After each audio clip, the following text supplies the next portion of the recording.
Hello दोस्तों, मैं आपका दोस्त स्वागत करता हूं आप सभी का अपने यूट्यूब चैनल इजी जीके पे। दोस्तों, इस चैनल पे मैं आपके लिए एक ऐसी सीरीज स्टार्ट किया हूं राजस्थान जीके की, जिसमें आपके कला संस्कृति हो, इतिहास हो, भूगोल हो या फिर राजस्थान से जुड़ी लोक प्रशासन से संबंधित जितनी भी प्रश्नोत्तरी होगी, उसके लगभग 1800 प्रश्नों का सार मैं आपको यहाँ पे हल करवाऊंगा। आपके जो पार्ट आएगा, हर पार्ट में लगभग 30 क्वेश्चन होंगे। 30 क्वेश्चन के माध्यम से मैं आपको 10-10 मिनट के, लगभग 10 मिनट के वीडियोस के माध्यम से मैं आपको ये क्वेश्चन सोल्व करवाऊंगा। और ये वो क्वेश्चन हैं जो हर एक एग्जाम में पूछे जाते हैं। आपको ज्यादा कुछ नहीं करना है, अच्छे से पहले किसी टॉपिक को पढ़िए, उसके बाद यहां से प्रश्नों को सोल्व कीजिए, एमसीक्यूज को सोल्व कीजिए। इससे आपकी तैयारी, मुझे जानने को मौका मिलेगा कि आपकी तैयारी कितनी अच्छी है, यहाँ पे कितने लोग अच्छे से कर पाएंगे। इससे आपको ही फायदा होगा, आपका बेनिफिट होगा। ठीक है, तो चलिए ज्यादा देर ना करके शुरुआत करते हैं हमारी वीडियो की। आज हमारा चैनल पे पहला वीडियो है, तो अगर कहीं छोटी मोटी गलती हो तो थोड़ा सा उसको आप इग्नोर कीजिएगा। ठीक है, चलिए स्टार्ट करते हैं। देखिए दोस्तों, मैं आपको यहां से एक बात बता देता हूं। जैसे ही कोई क्वेश्चन होगा तो उसके बारे में जो एक्स्ट्रा फैक्ट्स होंगे, उसके बारे में जो अतिरिक्त जानकारी होगी, वो मैं आपको बोल के बताऊंगा। यहाँ पे मैं लिखूंगा नहीं कुछ भी, सिर्फ आपको 30 क्वेश्चन सोल्व कराऊंगा। 30 क्वेश्चंस में जो एक्स्ट्रा जानकारी होगी वो मैं बीच बीच में बोल बोल के बताऊंगा, आप उनको ध्यान से सुनना। ठीक है, और आपको नोट कुछ नहीं करना है। एक 10 मिनट का वीडियो होगा, बार बार देखना। पहला वीडियो है, हो सकता है 1-2 मिनट ज्यादा हो जाए। ठीक है, लगभग 10-10 मिनट के वीडियो आपको मिलेंगे। चलिए पहला क्वेश्चन देखिए। जहूर खां मेवाती किस लोक वाद्य के पर्याय माने जाते हैं? यानी जहूर खां मेवाती कौन सा वाद्य यंत्र बजाते हैं जिसके लिए फेमस है? तो दोस्तों, जहूर खां मेवाती जो आपका वाद्य यंत्र बजाते हैं वो है सारंगी। ठीक है, इसी तरह जैसलमेर में हमीरा गांव के निवासी है पेपे खां। पेपे खां किस वाद्य यंत्र के लिए प्रसिद्ध है? यानी ये कौन सा वाद्य यंत्र बजाते हैं, इसके बारे में आपको बताना है। तो दोस्तों, वो है सुरनाई। तो आपने 2 नाम सुने, जहूर खां और एक पेपे खां। ऐसे में एक तीसरा नाम और बता देता हूं। एक होता है एक पंडित पुरुषोत्तम दास जी। पंडित पुरुषोत्तम दास जी जो हैं वो आपके पखावज वादक हैं। पखावज भी एक, जैसे सारंगी है, सुरनाई है, वैसे वाद्य यंत्र है। पखावज वादक कौन है? पंडित पुरुषोत्तम दास। ये याद रखना है, ये आपके जेल प्रहरी में पूछा गया प्रश्न है, पखावज वादक। ठीक, नेक्स्ट देखिए। नौटंकी तथा रामलीला राजस्थान के किस भाग में अधिक प्रचलित है? तो दोस्तों, मैं आपको बता दूं, नौटंकी और जो रामलीला है वो आपके भरतपुर, धौलपुर, ब्रज वाला जो एरिया है उसमें बहुत ज्यादा फेमस है। और यानी कि ये यूपी के टच वाले एरिया में फेमस है, और यूपी हमारे राजस्थान की पूर्वी दिशा में पड़ता है। तो इस सवाल का आंसर हो जाएगा पूर्वी दिशा। क्लियर है, पूर्वी भाग में स्थित है। ऐसे मेवाड़ के अरावली क्षेत्र में भील जाति का लोक नृत्य है, इनमें से कौन सा है? तो दोस्तों, मेवाड़ में भील जाति द्वारा काफी सारे लोक नृत्य किए जाते हैं, जिनमें से बहुत फेमस है, बहुत सबसे ज्यादा फेमस है, वो है आपका गवरी। क्लियर है, कौन सा नृत्य है? गवरी। बहुत इंपॉर्टेंट है। अब मैं आपको यहाँ से इसके बारे में एक्स्ट्रा बात बता दूं। गवरी नृत्य को ही राई नृत्य भी कहा जाता है। गवरी नृत्य को ही दोस्तों राई नृत्य कहा जाता है। राई नृत्य पूछ लो या गवरी नृत्य, दोनों ही भील जाति का नृत्य है और एक ही बात है। नेक्स्ट देखिए, इनमें से रम्मत क्या है? तो रम्मत देखो दोस्तों, एक जो होती है संगीत कला शैली होती है, नृत्य कला शैली होती है, या नाट्य शैली होती है, नशे का प्रभाव होता है। तो मैं आपको बता दूं, रम्मत होती है आपके दोस्तों नाट्य शैली। क्लियर है, आंसर आ जाएगा इसका नाट्य शैली। रम्मत एक नाट्य शैली है, नाटक के थ्रू आपके कोई भी स्टोरी को सुनाई जाती है इसमें। ठीक है, स्टोरी का यहाँ पे गुणगान किया जाता है, बखान किया जाता है। ठीक, नेक्स्ट देखिए। राजस्थान में लोक नाट्य की सबसे लोकप्रिय विद्या कौन सी है? जैसे रम्मत एक लोक नाट्य शैली है, वैसे ही राजस्थान में लोक नाट्य की एक और शैली है, वो है आपकी कौन सी? ख्याल। आंसर आ जाएगा ऑप्शन ए, ख्याल। अब दोस्तों, ख्याल में भी सेम चीज है, आप कोई ना कोई ख्याल दिखा के, नाटक दिखा के आप कोई स्टोरी को सुनाते हैं। अब इसी में मैं आपको एक इंपॉर्टेंट बात बता दूं, ख्याल जो आपके फेमस है, आपके जैसे कुचामणी ख्याल है, बीकानेरी ख्याल है, जैसलमेरी ख्याल है, इस तरह से यहाँ की ख्याल फेमस है। और इसी में इंपॉर्टेंट बात यह है कि जो कुचामणी ख्याल है, इसके जो फेमस कलाकार है उनके बारे में पूछा जाता है, तो वो है लच्छी राम जी। कुचामणी ख्याल के फेमस कलाकार है दोस्तों लच्छी राम। क्लियर है, नेक्स्ट देखिए। इनमें से कौन सा राज्य वह है जो सौर ऊर्जा परियोजना में जुड़ी ग्रिड शुरू करने वाले राज्यों की सूची में पहले स्थान पर आता है? दोस्तों, मैं आपको बता दूं, राजस्थान में अधिकतर एरिया में आपके क्या है? रेगिस्तान। रेगिस्तान है तो यहाँ गर्मी बहुत ज्यादा पड़ती है, सूरज की किरणें सीधी सीधी काफी पड़ती है, तो ज्यादा गर्मी होने की वजह से हीट ज्यादा मिल पाती है, इसलिए सबसे ज्यादा सौर ऊर्जा परियोजनाएं ही राजस्थान में स्टार्ट की गई है। पहले फर्स्ट नंबर पे था आपका कर्नाटका, लेकिन कर्नाटक को पछाड़ के अब राजस्थान फर्स्ट नंबर पे है। इसका आंसर हो जाएगा सही बी ऑप्शन, राजस्थान। इसी तरह देखिए, हाल ही में जारी की गई राजस्थान की खनिज नीति के अनुसार 2015 में अवैध खनन पर सजा 2 वर्ष से बढ़ाकर कितनी की गई? तो दोस्तों अभी हाल ही में खनिज नीति जारी की गई है। ये क्वेश्चन मैं आपके लिए छोड़ देता हूँ कि नई खनिज नीति कब जारी की गई है, ये आप कमेंट बॉक्स में मुझे बताना। लेकिन मैं आपको बता दूं, नई खनिज नीति में एक चेंज किया है कि 2015 में जो 2 साल की सजा थी आपकी अवैध खनन पे, वो सजा को बढ़ाकर आप कितनी कर दी है दोस्तों? 5 साल और 25,000 रुपए। क्लियर है? और आपको कमेंट में बताना है कि नई खनिज नीति कब आई है। नेक्स्ट देखिए, राजस्थान का राज्य गीत कौन सा है? तो दोस्तों राजस्थान का राज्य गीत आप सभी क्या करेंगे, इसमें घूमर टिक कर देंगे। दोस्तों मैं आपकी जानकारी के लिए बता दूं, राजस्थान का राज्य गीत घूमर नहीं है। घूमर एक फेमस गीत है। राजस्थान का राज्य गीत नहीं है, बहुत फेमस गीत है। और घूमर एक नृत्य भी है, गीत भी है, नृत्य भी है, ये फेमस है। राज्य गीत नहीं है, राज्य गीत है आपका केसरिया बालम, ऑप्शन नंबर बी। क्लियर है? ये गलती आप मत करके आ जाना, कभी घूमर टिक करके आ जाए। नेक्स्ट देखिए, राजस्थान का राज्य नृत्य कौन सा है? हाँ, अब आप कह सकते हो राज्य नृत्य जो फेमस है वो है हमारा घूमर, ऑप्शन नंबर सी। उम्मीद है आपको यहां तक सभी ये बातें क्लियर हो रही है, कोई दिक्कत नहीं है। नेक्स्ट देखिए, राजस्थान के मेवाड़ और बाड़मेर में पुरुषों का सामूहिक वृत्ताकार नृत्य क्या कहलाता है? मेवाड़ और बाड़मेर के जो पुरुष है एक सामूहिक रूप से व्रत बना के नृत्य करते हैं, बहुत फेमस नृत्य है दोस्तों, वो गैर नृत्य है। कौन सा नृत्य है? गैर नृत्य, ऑप्शन नंबर बी। इसी तरह से राजस्थान में किस क्षेत्र में गीदड़ नृत्य को पुरुषों द्वारा सामूहिक वृत्ताकार में हाथों में डंडे लेकर होली के अवसर पर किया जाता है? तो आपसे पहले तो ये पूछ ले कौन सा नृत्य है जो होली के अवसर पर डंडे लेकर करते हैं हाथों में? गीदड़ नृत्य। अब ये कहाँ का फेमस है? तो दोस्तों ये बहुत फेमस है आपके शेखावटी का।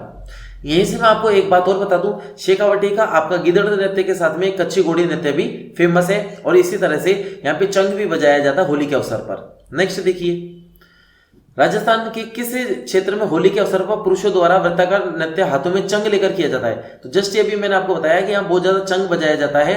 चंग आपके ढोलक नुमा आकृति का बना होता है, जिसको होली के अवसर पर बजा के होली के गीत गाए जाते हैं। ये है आपके शेखावटी का फेमस। क्लियर? और इसमें पुरुषों द्वारा ही गीत गाए जाते हैं, ऑप्शन नंबर ए।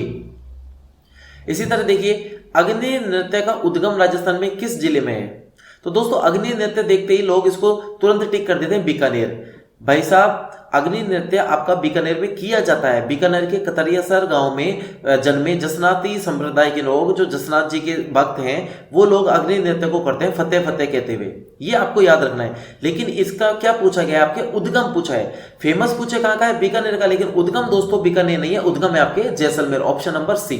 ऐसी छोटी छोटी गलती आप करोगे, इसलिए मैं आपको ये बातें बता रहा हूं। क्लियर है? नेक्स्ट देखिए, कौन सा नृत्य राजस्थान में फतेह फतेह कहते हुए किया जाता है? तो अभी जस्ट मैंने बताया फतेह फतेह कहते हुए आपके बीकानेर के कतरियासर गांव में जसनाती संप्रदाय के लोगों द्वारा अग्नि नृत्य को किया जाता है फतेह फतेह कहते हुए। अग्नि नृत्य, अग्नि के अंगारों पर ये दौड़ के चलते हैं, पैरों से जल्दी से दौड़ के निकलते हैं। क्लियर?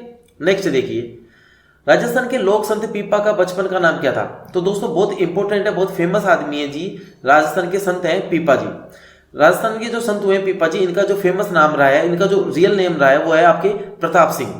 याद रह जाएगा, इनका नाम क्या है दोस्तों? प्रताप सिंह। बहुत इंपॉर्टेंट है, पूछा जाता है पीपा जी का फेमस जो रियल नेम है वो क्या है? प्रताप सिंह। नेक्स्ट देखिए, राजस्थान में पृथ्वीराज रासो की रचना किसने की? तो दोस्तों यहाँ खूब सारी बुक्स आएंगी अभी, जैसे पृथ्वीराज रासो हो गई, बीसल देव रासो हो गई, पृथ्वीराज विजय हो गई, ठीक है, बेली कृष्ण रुक्मणी रिख्यात हो गई, ऐसे करके काफी सारी बुक्स आएंगी और ग्रंथ आएंगे। इनकी रचना किसने की आपको याद करना है।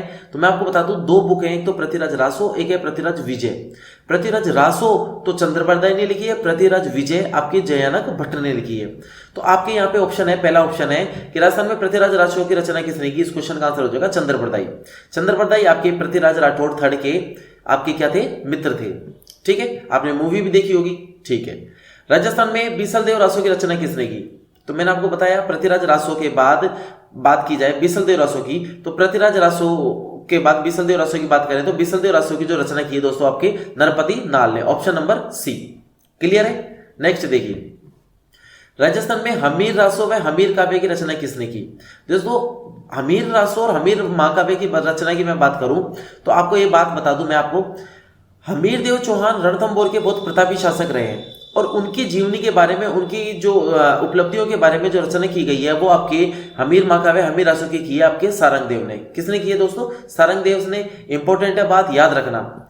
इसी तरह बीसल देव की वीरता, पराक्रम और राजमती के साथ प्रेम का वर्णन किस कवि ने अपनी कृति बीसल देव रासो में किया है? तो अभी जस्ट थोड़ी देर पहले आपको जस्ट बताया पिछले क्वेश्चंस में, बीसल देव रासो की रचना आपके की है नरपति नाल ने। नेक्स्ट देखिए, बीसल देव की प्रेमिका राजमती कहाँ के शासक की पुत्री थी? तो प्रेमिका जो राजमती थी बीसल देव की, इसकी रचना के बारे में तो बताया गया आपको, नरपति लाल ने किसमें? बीसल देव रासो में। ये थी कहाँ की? तो थी दोस्तों आपके मालवा के राजा की, मालवा के राजा की पुत्री थी ये राजमती। क्लियर? नेक्स्ट देखिए, दलपति विजय द्वारा रचित ग्रंथ खुमान रासो में मेवाड़ के किस शासक की उपलब्धियों का वर्णन है? दोस्तों बहुत इंपॉर्टेंट ग्रंथ है खुमान रासो, और खुमान रासो लिखा किसे? दलपति विजय ने, और दलपति विजय ने लिखा है तो कहां से संबंधित है ये? मेवाड़ से संबंधित है। ऐसे 3 क्वेश्चन तो यही क्लियर हो गए। अब बात की जा रही है इसमें किस शासक के बारे में बताया गया है? तो शासक है दोस्तों महाराजा राज सिंह, जो कि आपके औरंगजेब के समय के शासक थे।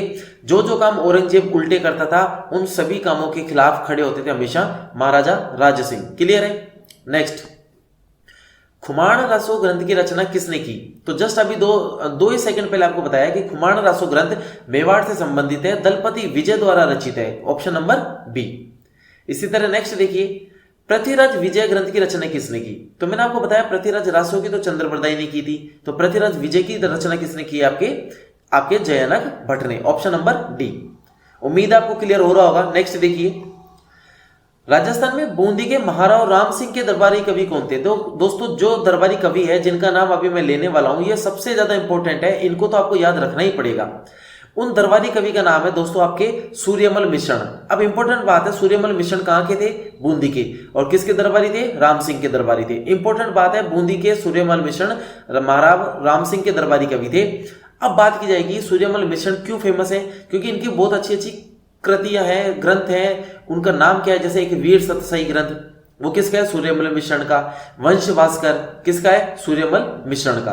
क्लियर है? नेक्स्ट देखिए, हाला झालारी कुंडलिया की रचना किसने की? दोस्तों ये ग्रंथ है हाला झालारी कुंडलिया, ये किसने रचना की इसकी? ये की आपके ईसरदास खींची ने। ठीक है, इसकी रचना की आपके ईसरदास। क्लियर? नेक्स्ट है, कानड़ देव प्रबंध ग्रंथ के रचयिता कौन है? दोस्तों आपको मैं बता दूं, ये छोटी छोटी बुक्स आ रही है, ग्रंथ आ रहे हैं, बहुत इंपॉर्टेंट है राजस्थान हिस्ट्री के माध्यम से, और इनमें से सवाल 100% एक ना एक आता ही है हर एग्जाम में, इसलिए इनको भूल के भी आपको स्किप नहीं करना है। ठीक है, अब कानड़ देव प्रबंध की बात करूं तो कानड़ देव प्रतापी शासक थे जालोर के, और अलाउद्दीन खिलजी के समय की बात है ये। तो कानड़ देव प्रबंध जो ग्रंथ है ये आपके लिखा है किसने? पद्मनाभ ने। किसने? पद्मनाभ। नेक्स्ट देखिए, राजस्थान में प्रसिद्ध वेली कृष्ण रुक्मणी ख्यात, जस्ट मैंने आपको बोला था कि वेली कृष्ण रुक्मणी ख्यात भी एक ग्रंथ है, ये किसकी रचना है? तो ये भी बहुत ज्यादा फेमस इंसान है, इनको भी आपको याद रखना ही पड़ेगा। ये जितने भी आपको मैं राइटर बता रहा हूं, लेखक बता रहा हूं, कवि बता रहा हूं, उनको याद रखना ही पड़ेगा आपको। वो आपके पृथ्वीराज राठौड़। अब इनके बारे में मैं कुछ एक्स्ट्रा फैक्ट बता देता हूं, इंपॉर्टेंट है ये। दोस्तों पृथ्वीराज राठौड़ कोई कवि, इतने बड़े कवि नहीं थे, ये कवि तो बाद में बने। पहले इनको अगर इनके बारे में आपसे कोई जानकारी मांगे तो ये हैं आपके बीकानेर के राजा कल्याणमल के पुत्र थे। बीकानेर के कौन है राजा? कल्याणमल, उनके पुत्र थे। ठीक है, और कल्याणमल के 2 पुत्र थे आपके, कौन कौन? एक तो पृथ्वीराज राठौड़, एक थे राय सिंह। तो राय सिंह के छोटे भाई हैं पृथ्वीराज राठौड़। क्लियर है? चलिए नेक्स्ट देखिए, बातारी फुलवारी की रचना किसने की? दोस्तों बातारी फुलवारी ग्रंथ बहुत इंपॉर्टेंट ग्रंथ है, इसकी रचना की आपके विजयदान देथा ने। किसने की है? विजयदान देथा। सबको याद रखना पड़ेगा। वापस से देखिए, एक नेक्स्ट क्वेश्चन आ गया है, कवि सूर्यमल मिश्रण की रचना बूंदी के महाराव सुरजन सिंह के बारे में है। ये दरबारी कवि तो किसके थे? आपके राम सिंह के, और ये बात लिखा किसके बारे में? सुरजन सिंह के बारे में। ठीक है, ये कौन से ग्रंथ में लिखा गया है? तो इनके 2 ग्रंथ है, एक तो वीर सतसई, एक वंश भास्कर, और एक धातु रूपावली। तो इनमें से जो राव सुरजन सिंह से संबंधित ग्रंथ है वो आपके वंश भास्कर। क्लियर है? Option number C. इसी तरह नेक्स्ट देखिए, आज के ये 30 क्वेश्चन आपको कैसे लगे ये आप मुझे कमेंट करके जरूर बताना। अगर आपको लग रहा है कि सेशन आपके लिए हेल्पफुल होने वाला है तो ज्यादा से ज्यादा लोग इस सेशन को शेयर करें, लाइक करें, और चैनल को सब्सक्राइब जरूर कर लेना। मैं पहला वीडियो डाला, अभी तक कोई सब्सक्राइबर नहीं है। मैं उम्मीद करूंगा कि जैसे मैं वीडियो डालूंगा तो आप लोग चैनल को सब्सक्राइब जरूर करेंगे। Take care, thank you.